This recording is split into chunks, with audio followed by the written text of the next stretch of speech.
Assalamu alaikum viewers, this is Mahdi Hassan and you are watching Technical Mahi. HTML CSS course for beginners এর part 7 এ আপনাদের সবাইকে স্বাগত। তো গত ভিডিওতে আমরা দেখেছি কিভাবে ইনলাইন CSS লিখতে হয়, ইনলাইন CSS কি এবং কিভাবে লিখতে হয় সেটা আমরা শিখেছি। তো আজকের ভিডিওতে আমরা ইন্টারনাল CSS কিভাবে লিখতে হয় এবং ইন্টারনাল CSS মূলত কি সেটা জানব। তো চলুন কথা না বাড়িয়ে ভিডিও শুরু করা যাক। তো ইন্টারনাল CSS লেখার জন্য আমরা প্রথমেই একটি হেডিং নিয়ে নিয়েছি এবং আমাদের বড়সড় একটি প্যারাগ্রাফ নিয়ে নিয়েছি এবং প্যারাগ্রাফের মাঝে আমরা লরেল ইপসন থেকে কিছু ডামি টেক্সট পেস্ট করে দিছি। তো ইন্টারনাল CSS লেখার জায়গাটা হচ্ছে হেড ট্যাগের মাঝখানে, অর্থাৎ এই যে আমরা হেড ট্যাগটি ইউজ করছি আমাদের শুরুতে বডি ট্যাগের ওপরে, তো এই হেড ট্যাগের ভিতরেই আমাদের ইন্টারনাল CSSটা লিখতে হবে। এই টাইটেলের নিচ থেকে আমরা ইন্টারনাল CSS লেখা শুরু করতে পারি। ইন্টারনাল CSS লেখার জন্য আমাদেরকে একটি প্রথমেই ডাবল ট্যাগ ইউজ করতে হবে। সেই ডাবল ট্যাগটির নাম হলো স্টাইল, অর্থাৎ স্টাইল নামক একটি ডাবল ট্যাগ আমাদেরকে শুরুতে ইউজ করতে হবে। ওকে, এই স্টাইল ট্যাগের মাঝখানেই মূলত আমরা আমাদের ইন্টারনাল CSSটাকে লিখব। তো CSS লেখার পদ্ধতিটা কি? আমরা শুরুতেই জেনেছি CSS কাকে বলে। প্রত্যেকটা এলিমেন্টের নাম ধরে ধরে সে এলিমেন্টগুলোকে স্টাইল দেওয়ার নামই হচ্ছে CSS। তো এখানে আমাদের দুইটি এলিমেন্টস আছে, একটি H1 আর একটি হচ্ছে P। তো আমাদের নাম কিন্তু একটির নাম H1, যেহেতু এলিমেন্টসের নামই H1 এই কারণে আমাদের এখানেও নামটা হবে H1 এবং প্যারাগ্রাফের নামটা হবে P। তো আমরা যদি H1কে স্টাইল করতে চাই তাহলে আমাদেরকে এখানে সিম্পলি লিখতে হবে H1, এরপর আমরা থার্ড ব্র্যাকেট ইউজ করব। এরপর এই থার্ড ব্র্যাকেটের মাঝখানে আমরা আমাদের যে স্টাইলটা আমরা দিতে চাই সেই স্টাইলটা লিখব। যেমন আমি এটার কালার রেড করতে চাচ্ছি, কালার হবে রেড, এরপর একটি সেমিকোলন দিলাম। এরপর আমি চাচ্ছি এটার ফন্টের সাইজ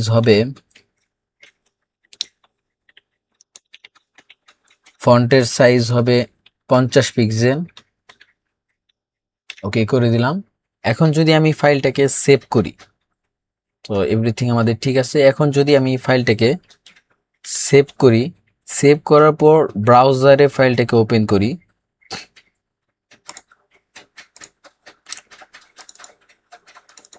ব্রাউজারে আমরা ফাইলটাকে ওপেন করলাম, তখন কিন্তু আমরা দেখতে পাবো আমাদের টেক্সটের কালার লাল হয়ে গেছে এবং টেক্সটটাও 50 পিক্সেল পরিমাণ বড় হয়ে গেছে।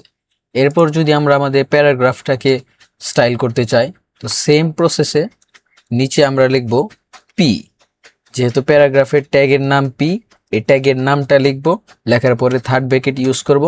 এই থার্ড ব্র্যাকেটের মাঝখানে আমরা আমাদের CSSটা লিখব।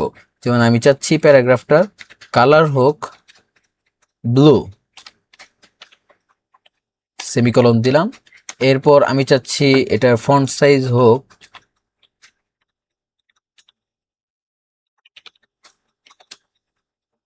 20 পিক্সেল। ওকে, এখন যদি আমরা ফাইলটাকে সেভ করে ব্রাউজারটাকে রিফ্রেশ করি তাহলে কিন্তু দেখতে পারবো আমাদের প্যারাগ্রাফের টেক্সটগুলো কিছুটা বড় হয়ে গেছে এবং কালারটাও কিন্তু ব্লু কালারে চেঞ্জ হয়ে গেছে। তো এই ছিল কিভাবে ইন্টারনাল CSS লিখতে হয়।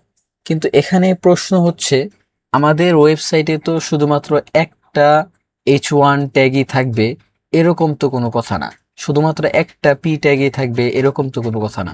আমাদের ওয়েবসাইটে একাধিক H1 ট্যাগ থাকতে পারে, আমাদের ওয়েবসাইটে একাধিক P ট্যাগ থাকতে পারে। তো সেক্ষেত্রে আমরা কিভাবে স্পেসিফিকলি নির্ধারণ করে দিব যে কোন P ট্যাগকে আমরা মূলত স্টাইল দিতে চাচ্ছি বা কোন H1 ট্যাগকে আমরা মূলত স্টাইল দিতে চাচ্ছি। তো সেই প্রবলেমটাকে সলভ করার জন্য আমাদেরকে শুরুতে আরেকটা জিনিস শিখতে হবে। সেই জিনিসটা হচ্ছে কিভাবে আমরা এলিমেন্টসগুলোকে ক্লাস দিতে পারবো এবং আইডি দিতে পারবো। তো ক্লাস এবং আইডি কি জিনিস এবং কেন দিতে হয় সেটা যদি আমি আপনাদেরকে পরিষ্কার করে বলি, যেমন যদি একই ওয়েবসাইটে আমার 2 বা ততোধিক পি থাকে, আমি কন্ট্রোল ডি প্রেস করে এটাকে ডাবল করে নিলাম। এখন দেখতে পাচ্ছেন আমাদের ওয়েবসাইটে পি ট্যাগ আছে 2টি, অর্থাৎ প্যারাগ্রাফ আছে 2টি। তো আমরা চাচ্ছি ওপরের প্যারাগ্রাফটাকে স্টাইল দিব একরকম এবং নিচের প্যারাগ্রাফটাকে আরেক রকম স্টাইল দিব। সেক্ষেত্রে আমরা যদি সরাসরি পি লিখে ফেলি তাহলে কিন্তু ওই একই পির আন্ডারে যত স্টাইল কোড আমরা লিখব ওই স্টাইলটা কিন্তু এই 2টা প্যারাগ্রাফের উপরেই নির্ধারিত হবে। এই প্রবলেমটা সলভ করার জন্য এই 2টা প্যারাগ্রাফের প্রত্যেকটাকে আমাদের আলাদা আলাদা একটি করে নাম দিতে হবে। সেই নাম দেওয়ার নামই মূলত ক্লাস দেওয়া বা আইডি দেওয়া। তো ক্লাস এবং আইডির মাঝে কিছু ডিফারেন্স আছে।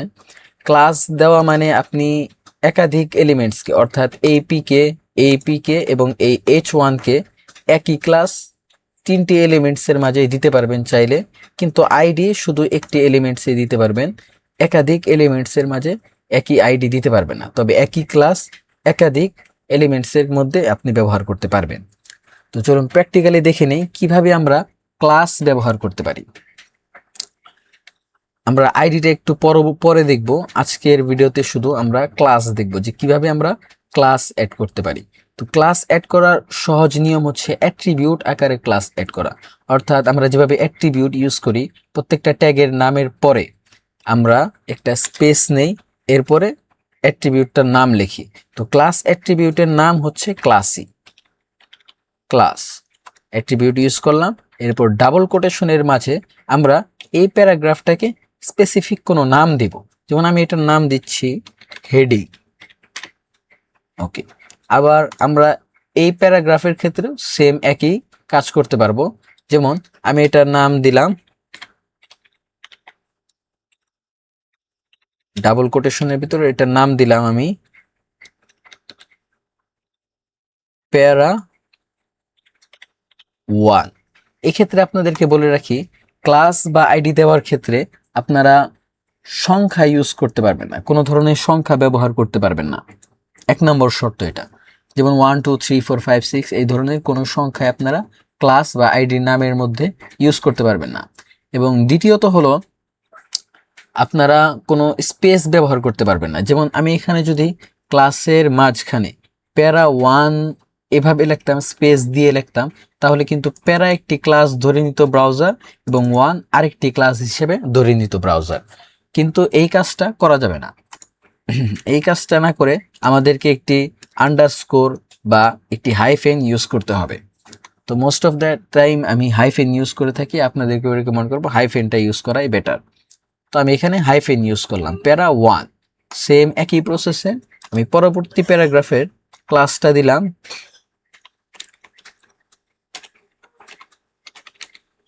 প্যারা 2। এভাবে কিন্তু আমি 3টা এলিমেন্টসের 3টা ক্লাস দিছি।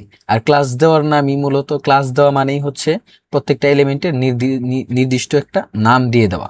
তো আমি এটার নাম দিয়েছি হেডিং, অর্থাৎ এটার একটা নাম দিয়ে দিয়েছি আমি, এই হেডিংটার একটা নাম দিয়ে দিয়েছি হেডিং। প্রথম প্যারাগ্রাফটা একটা নাম দিয়ে দিছি প্যারা 1, দ্বিতীয় প্যারাগ্রাফটা একটা নাম দিয়ে দিছি প্যারা 2। এখন কিন্তু আমি চাইলে এখান থেকে প্রত্যেকটা নাম ধরে ধরে স্পেসিফিকলি আলাদা আলাদা করে স্টাইল দিতে পারবো। যেমন আমি যদি হেডিংকে স্টাইল দিতে চাই, তাহলে এই ক্লাসের নাম লেখার পূর্বে আমাদেরকে ডট দিতে হবে। ডট দিয়ে আমরা শুধু হেডিং ক্লাসের নামটা লিখে দিব। এরপর সেম প্রসেসে আমরা থার্ড ব্র্যাকেট ইউজ করে সেই থার্ড ব্র্যাকেটের মাঝখানে আমরা আমাদের স্টাইলটা পেস্ট করব। যেমন আমি চাচ্ছি এখানে কালার হোক ইয়েলো, ফন্ট সাইজ হোক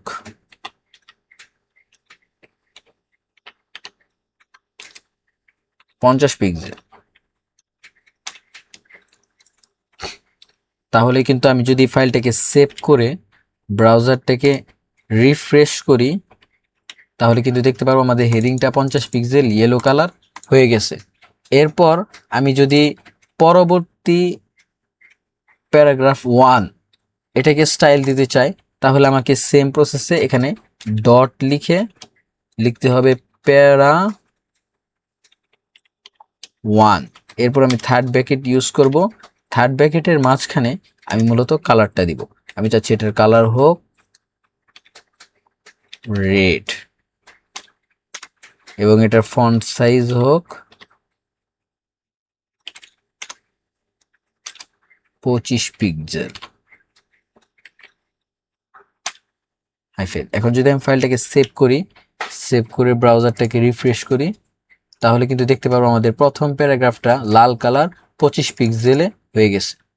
এরপর আমি যদি ব্রাউজারকে বলে দিই সেম প্রসেসে ডট লিখে প্যারা 2 লিখলাম, এরপর থার্ড ব্র্যাকেট ইউজ করে যদি আমি মাঝখানে লিখে দিই এটার কালার হবে ব্লু এবং এটার ফন্ট সাইজ হবে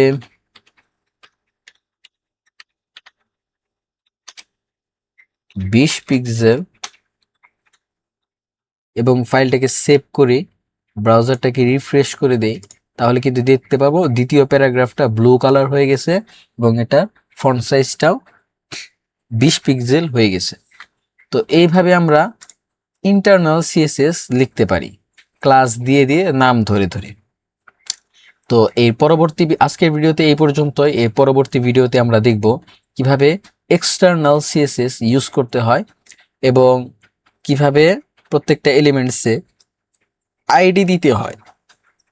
ক্লাস আর আইডি দেওয়ার প্রসেসটা সেম, শুধু সিএসএস এর মাঝে মেনশন করার ক্ষেত্রে একটু ভিন্নতা আছে, ওটা আমরা আগামীকাল পরবর্তী ভিডিওতে দেখে ভালোভাবে বুঝে নিব।